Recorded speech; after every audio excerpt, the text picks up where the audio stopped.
Coming up on the CrossFit Games Update Show, today the final events of the Games season tested the best in CrossFit. The world's fittest man, woman, and team have now been crowned, and it was a fight to the finish for the coveted podium spots. Every athlete laid it all out on the line. We have a complete recap of the day's events and the fanfare that followed. The CrossFit Games Update Show starts right now.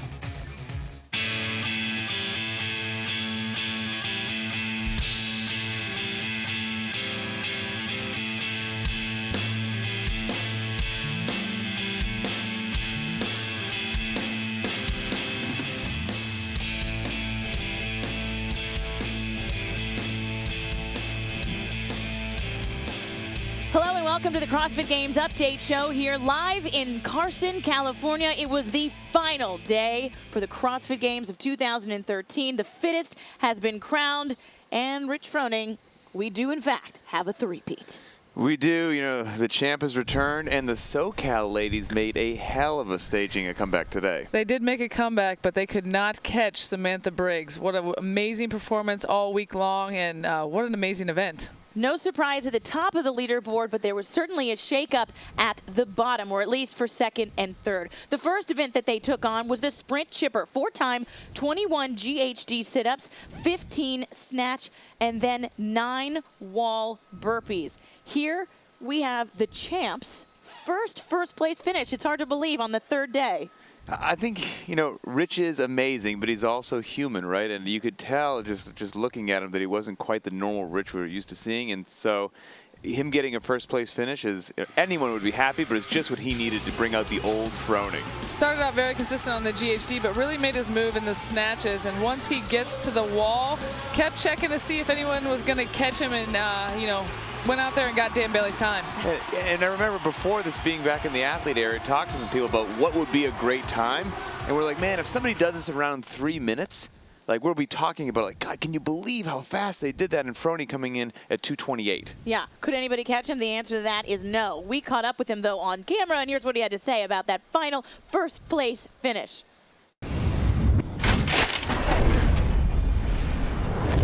Yeah, happy. You know, it's been a long, rough weekend so far. So finally get a W, finally be on top of an event. It feels good. And looking at the event leaderboard, Froning in first, Khalipa in second, Garrett Fisher in third. Or excuse me, that is what the event overall led the men into for that afternoon. In this event, Rich Froning, Dan Bailey, and Z.A. Anderson. Now what this does is puts them in a position going into the afternoon events. That's where we have Froning in first, Khalipa in second, and then Fisher in third. In a close race there for third. And Ben Smith, the kid out of Chesapeake, Virginia, looking to make his way back onto the podium for a second time, just hanging out in fourth. And Scott Panchik, Josh Bridges in fifth and sixth. Some dangerous men lurking just outside the top three. You know, dangerous, and with Garrett Fisher being a rookie, those are some veteran Games athletes there looking to make a push. It's a really close point spread that they've got right there. In fact, we talked to those three gentlemen going into the afternoon event about what life on the bubble is like.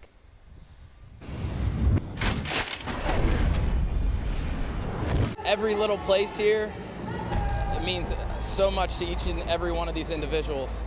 I mean, the difference between being on the podium and standing there on the outside like I was last year, that's not a feeling I want to have again. I've been working really hard since in the gym, in Jason's garage, everywhere. I've been like 2-3 years, and now I'm finally here, so I want to be the best. Nobody remembers the guy in fourth. Exactly. Yeah, I want to be on the podium. Who doesn't want to be on the podium? Yeah, it's right there. You want it real bad. I mean, it doesn't change too much, but you still want to. It doesn't really put too much more pressure on you. Just it makes it a little bit more fun to compete. All the pressure's on Ben. I'm in the driver's seat right now. I'm in the lead, so he has to beat me. If I beat him, I know I'm going to be on the podium. And he's Ben Smith, I'm Garrett Fisher. Nobody really expects me to do anything. Nobody expects me to be here right now. So really, honestly, all the pressure's on Ben and Scott. That's pretty miserable to go a whole year and know you were maybe 1 or 2 events, or if you would have held onto that bar a little longer or did something different, you might have made it on that podium. I don't want to have any of those regrets this year.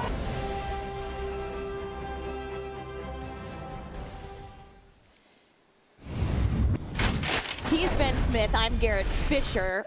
Those are fighting words, I'll tell you. Those are not, maybe it could be the wonder of being a rookie, of not quite knowing how quickly they can shift and change what one workout can do. But you don't want Ben Smith, just a quiet killer coming up behind you, or Scott Panchik. Again, those are dangerous individuals. No, neither. And, Garrett's being a rookie, he's making comments like that, but they're different pressures. He's sitting there on the podium going into these final 2 events. The other 2 are chasing him, so just the different pressures of holding them off and the others trying to get up there. It's a cool little thing to add to this. I really liked what Panchik had to say, because we all experience it just in the gym every day. Like, you finish a workout, maybe your buddy just edged you out, or you had a time you wanted to and you didn't look at the clock, and at the end you looked at it, you're like, oh, I was so close. I know I could have pushed a hair harder in that 400 meter. Like, we've all felt that. Panchik's felt it before, and he talks about, but in this games, it could keep you off the podium. That why didn't I push a little harder? So it's nice to know they go through the same thing we do. Oh my gosh, and there was such a mix-up, which we'll get to later. But another person who has been chasing had to fight people off, Samantha Briggs. She won this event in the women's division. In fact, let's take a look at the video of her completing this workout. It would have been a games of me losing money. This Sam Briggs, she was my pick to win the games, but not my pick to win this event. Came off the GHD around the time that, some of the top ones like Lindsay Valenzuela, we thought she'd do well in the snatches, but Briggs was actually faster on the bar and definitely separated herself on the wall there. And I thought this was going to be a workout that came down to just who had getting the 15 snatches knocked out, and people like Valenzuela jumped to the top of my head, not Sam Briggs. No, surprisingly, but Valenzuela did muscle through it, went through. You said you talked to her earlier, and she said she was just going to go. Yeah, I was back there in the warm-up area with them, and, secrecy back there, secrecy. So it was kind of quiet. She whispered to me, she's like, look, all 15 are going down unbroken. And I was like, I believe it, and I think that's what you're going to have to do to win this thing. And I didn't, and I think Sam actually put the bar down once, did like 11 and 4 or something. So I would not have guessed you could have done that and won this event. No, but what ended up happening, she did. She won the event. Jen Jones taking second, even despite the little stumble she had coming over the finish line. Telena Fortunato placing third on that event leaderboard. So another #1 for Sam Briggs there. Now what this does is set the women up for the afternoon event. Going into the afternoon, see there you see the event leaderboard, Sam Briggs, Jen Jones, Telena Fortunato there. The one name you were talking about, Lindsay Valenzuela, getting a 6-spot finish there. Now let's take a look at the leaderboard coming out of this event. There you go. Okay, that 6th place finish puts Lindsay right there on the podium. Sam Briggs, Alessandra Pacelli right in front of her. But just like the men's, you see Valerie Vobo, Jen Jones still within striking distance, setting themselves up for a great finish here in the final 2 events. And I must admit, that was a huge event for Lindsay. Bumped her into the top 3. Amazing. Just what she needed to do. And I would have thought that top 3 that we saw right there of Briggs, Pacelli, and Valenzuela, I thought you could have taken that one to the bank. Yeah, and that's another rookie on the leaderboard who, it just goes to show, exactly like you said, 1 event, 2 events, changes it all up. And we're going to talk about those 2 events coming up just after this. We're also going to talk about the teams. They had their final day. Not a huge surprise there, but there was also a shakeup on the leaderboard. We have all that coming back right after this.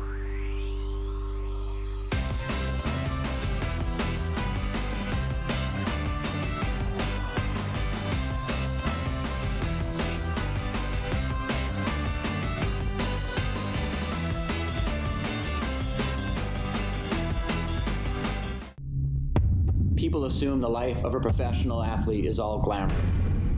My life is pretty simple. Family is important to me. Getting in the water is important to me. Being fit is important to me. Having some time to reflect in the woods is important to me. But the most important thing to me, getting home.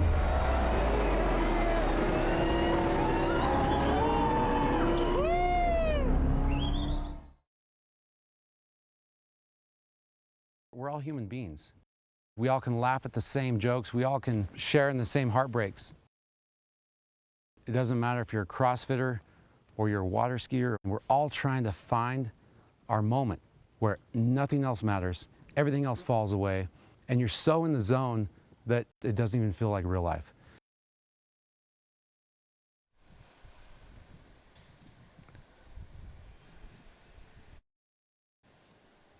And welcome back to the CrossFit Games Update Show, live in Carson, California for the final day. It was the final day for everybody and also the teams. And there was one name that just essentially dominated all weekend. You know, this has kind of been, the 2013 Reebok CrossFit Games have been living up to the hype of some individuals. A lot of hype around Froning, a lot of hype around Briggs, a lot of hype around Haxpack, and they delivered. All of them.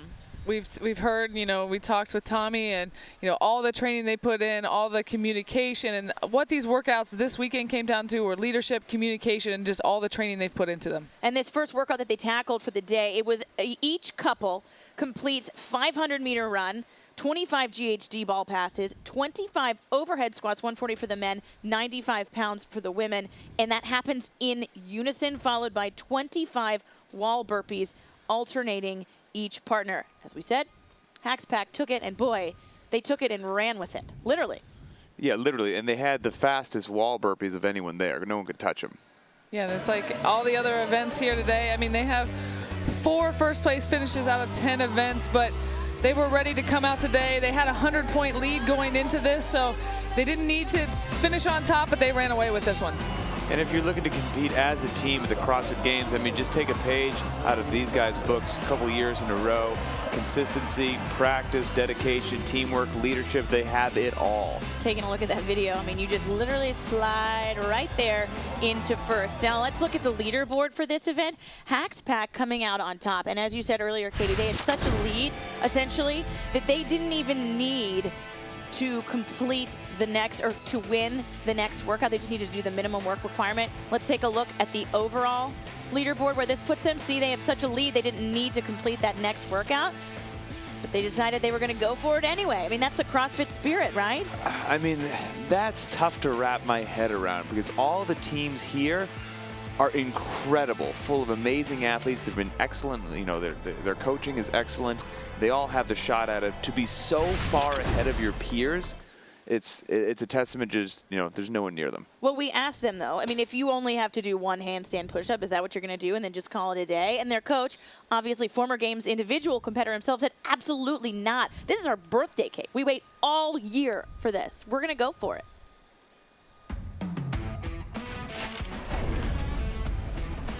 That's been the goal, is to win every single workout this weekend and set the standards, you know, as high as possible. And we really want to go out with a good show. This is our reward. You're not going to pull back on one workout. Like, we work way too hard for that. So when you train really hard all year, this is like the pinnacle of it, and this is the fun part. So, you know, if we didn't go hard, it wouldn't be fun. He said it himself. You didn't go hard, you didn't go, it wouldn't be fun, and they went hard and they won. 100% true competitor, you know, and Froning has that same deal. He never just does just what he has to do. He's going to fight tooth and nail to the very end, and Haxpack's no different. Yeah, I don't think you'd expect anything different. They've poured their life into this. You know, they've been training all year long. They're a close-knit group. I wouldn't expect anything less out of any of the teams here, let alone Haxpack. It's cool to see how much work they've put in and then to see that pay off just so significantly. But that wasn't the only workout that the teams tackled today. There was a second one. The team final event was 4-time. It was 120 handstand push-ups where each member does 20 against a riot shield plate that's held by the team, and then 40 worm squat clean and jerks in unison. They just cannot get rid of this worm. They keep tackling it in every Castro single day. told them you'd see it again. Yeah, you certainly do. And the storyline here, obviously we know who takes #1 on the podium, but the story here is CrossFit Adrenaline.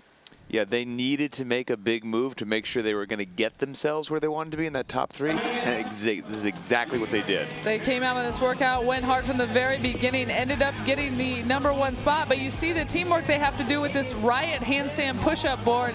And I talked to one of the teams after this event, and they said they wanted to burn the worm. They never wanted to see it again. I think there's going to be a bunch of people calling up Road Katie asking for this worm. They're going to want to practice with it. Now the overall results for this workout, Adrenaline, as we just said, taking first on the leaderboard. Then CrossFit Active taking second, and Melbourne taking third. An interesting thing about this, though I saw them practicing earlier, CrossFit New England placing 10th, but I saw them and a couple of other teams just clearing off these folding tables in the athlete area, then standing them up and pretending like they're that riot shield to practice that movement, because you certainly don't want to knock anybody over You know what I really liked about this workout, and you know the creators did an excellent job, is those 120 handstand push-ups. Everyone had to rotate through sets of 10.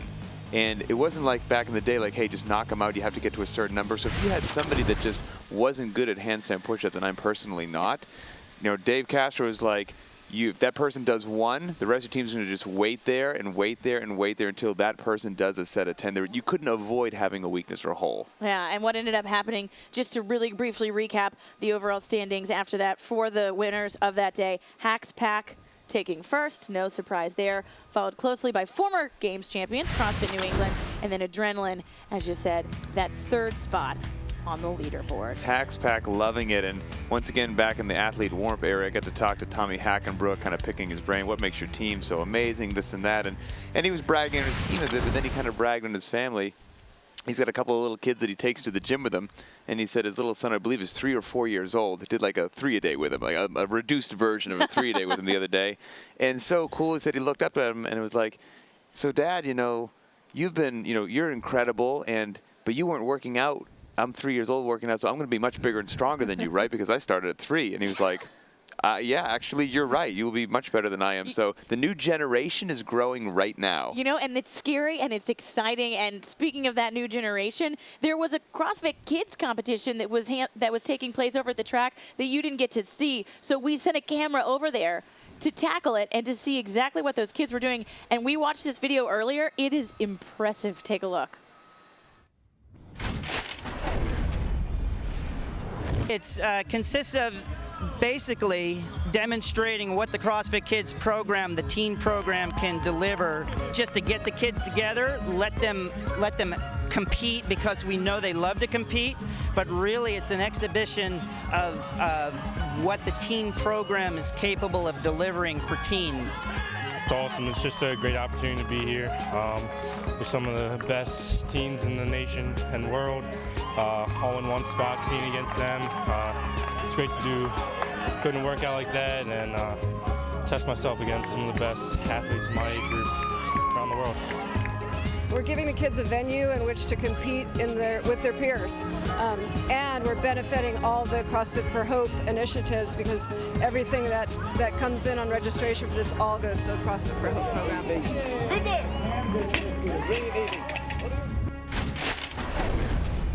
Wow, did you see that last clean? I saw the last clean. I saw that kid, Colby. Look at a grown-ass man out there. He's going to be a linebacker.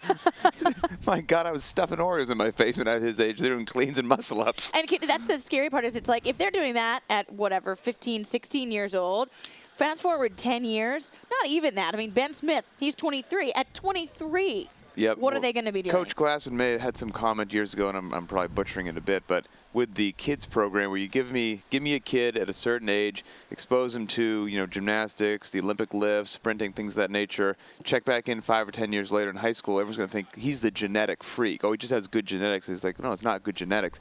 He's been doing these kind of movements for years and years. You're just creating a better human being. We're seeing it. We saw it in the women's competition. Rory Zambord, she's been doing this for 8 years. Yeah. I mean, that has really paid off for her, and she's out here on the elite level at such a young age. Yeah, as a rookie, she was in the final women's heat. I mean, it's just pretty cool stuff. All right, well, coming back after this, speaking of that final heat, we broke them down for you. We'll tell you exactly what that final reveal was and how everything turned out. Coming back just after this break.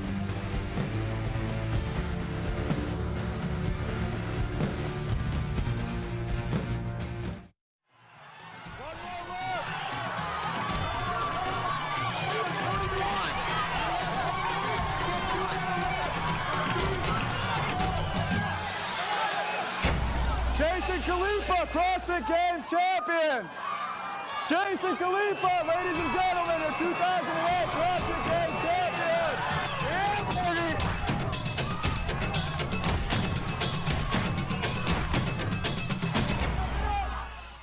What do we call something that is hugely defining of individuals? It's the blind and relentless, constant pursuit of excellence. You make people better. I'm gonna let you decide what better is. And you're gonna come tell me, did your exposure, did your coming in here make you better? I know the answer. Welcome back to the 2013 CrossFit Games update show. Well, a new winner has been crowned, an old winner has been recrowned, and a new team's winner, or I guess a repeat team's winner has been crowned. A big day here. There was also the final reveal. Let me tell you exactly what that was, because it became reveal to reveals plural. They were called the Cinco. The first one, 3 rounds of 5 deadlifts, 405 pounds for the men, 265 pounds for the women, 5 kettlebell pistols, 1.5 and 1 pood, and then a handstand walk, 90 feet. You only get 1 minute of rest in between those 2 events. The second one, Cinco 2, 3 rounds of 5 muscle-ups, 5 deficit handstand push-ups, then an overhead walking lunge with a 160-pound or a 110-pound barbell, and that's for 90 feet. No joke, you guys. No joke. And if the fans can see, there's a screaming Jason Khalifa in the background. Right here. You're on TV right now, man. I feel good being on TV. You better feel good being on Congratulations, TV. brother. Congratulations. Drinking a beer. Oh, walk over a little bit. There he is, drinking a beer. Look at that. Hello. How's You're on it the feel? podium twice. How you feeling? I'm feeling good. Is it you double fisting beers? I'm double fisting blue moons. All right, we'll see you at the after party. Congratulations, Jason. Good work, brother. That's a good day right there. Great job. What a great job we have. Jason Khalifa double fisting beers as we're talking about. This is amazing. As we're talking about the final workout that he did that got him that second spot on the podium, sealed the deal.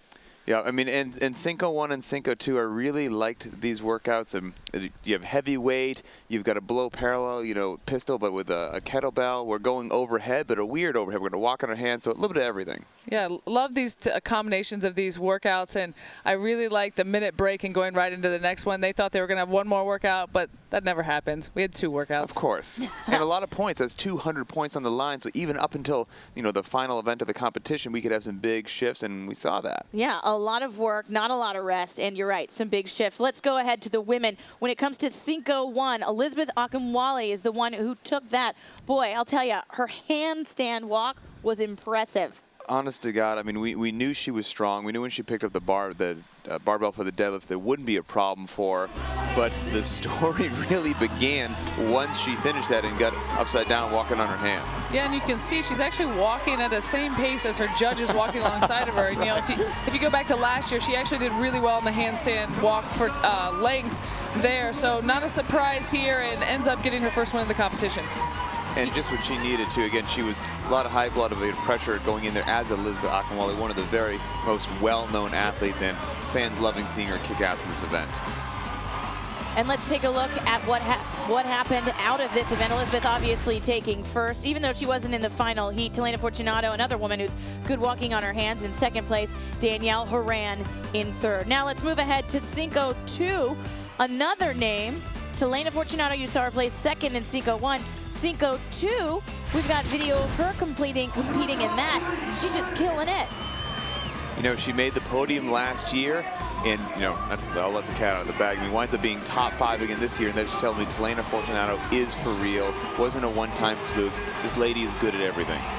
Yeah, very good. And I think going into it, we knew with the bodyweight movements she was going to do well in this workout. An interesting fact in this, Sam Briggs finished 4th and didn't attempt a single lunge. So this workout was really tough here at the end. That's an amazing point. Yeah, you didn't have to do one lunge, and you still finished 4th. So this is a brutal, brutal test. And on that note of Sam Briggs, let's go ahead to the overall leaderboard. Sam Briggs, oops, I'm losing my papers. Sam Briggs, I'm so excited. She was first overall fittest woman in the world. And the SoCal ladies showing up. I mean, Sam Briggs and Lindsay Valenzuela, 1 and 2 training partners. Hell, they had adjoining rooms in the hotel while they stayed at the games, talked strategy all the time. And you look at there at number 4, Alessandra Pacelli. She actually moves into 4th because of the tie break with Valerie Vobrel. And you look, a rookie going into this, had the pressure on her, and Vobrel just sneaks right in. She was consistent the entire weekend. Yeah, Valerie Vobrel, one of those ladies that just, it's easy to fly under the radar. Not flat flashy or whatever, doesn't seek out the camera, but just shows up, does work all the time, and while you're doing whatever, Volber's just creeping a little bit closer to you and a little bit closer, and top 3. That gray mist that you were talking about last night. You know, and one thing, too, looking at the leaderboard, both on the men and women, training partners, having someone who can really push you seems to have made a huge difference at who made the top. I'm fascinated by that topic, quite frankly, and I won't derail the entire show right here. But, you know, these guys are all doing good functional movements. You know, hopefully they're having a great deal of variance in there. But you have to be hitting these things with intensity to garner the results that you want. And Khalipa has great training partners to push with. You know, Sam Briggs and Valenzuela obviously do. I don't know how Rich Froning does it. I mean, he's got to be the big fish in the pond everywhere he goes, but he still finds that push and that drive, so it's incredibly impressive. Well, and that's the freak of it all. Somehow, though he isn't training with these top games athlete, he had 2 back-to-back first-place finishes, not only in Cinco 1, but also in Cinco 2. Take a look at the video of him just dominating this event.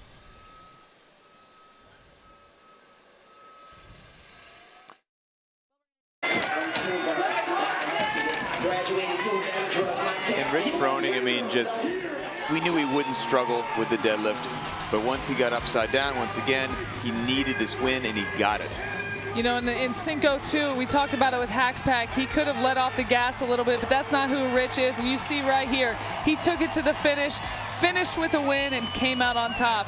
3-peat. And there still is that momentum factor, right? Like, Rich is an amazing athlete, but he's still human. He hadn't had that first place victory. You know, he's making his way into the lead, but not, you know, not the way that he wanted to. And he rode that high, the sprint chipper, and carried that momentum into the next event. Well, we heard him say it all weekend. This has just been a rough weekend for me. And I think after the sprint workout, you saw him do the fist pump. He was pumped up, and it was a different Rich Froning. It's the Rich. Yeah, it's the Rich we've been used to seeing. So I think that was really the point there in going out and just And you see the old butt. Rich come out. Everyone else is like, damn, I was hoping the old Rich wasn't going to show up. I actually talked to him. I said, at what point did you just say, all right, I've got to get my stuff together?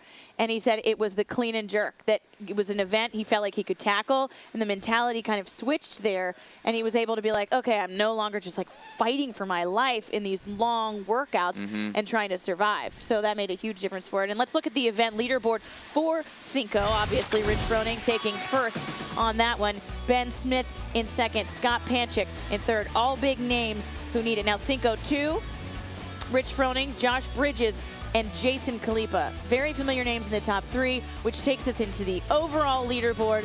Fittest man on earth, Rich Froning, Jason Khalipa in second, and there is that move right there. Ben Smith's great placements in Cinco 1 and 2 popped him into third place. Yeah, Ben Smith, you know, he had a number 2 on Cinco 1 and a number 4 on Cinco 2, and such great finishes. You know, the veteran edged out the rookie, and we saw that in both the women's leaderboard and the men. The new girl and guy bumped out. The vets moved in. Well, and Garrett was very confident going into these last 2 workouts. I'm not sure at the time of the interview if he knew he had 2 workouts left, but if you look at it, Ben Smith, Scott Panchik, talking about being on the bubble, talking about not wanting to not be on the podium. They move up. Fisher falls back to 5th. Made for an interesting race there at the end. Yeah, and Garrett mentioned that, you know, hey, like, I'm not feeling any pressure, you know, which to a degree is true. He's a rookie, and whatever you do, great. And he's like, you know, the pressure's on Ben Smith.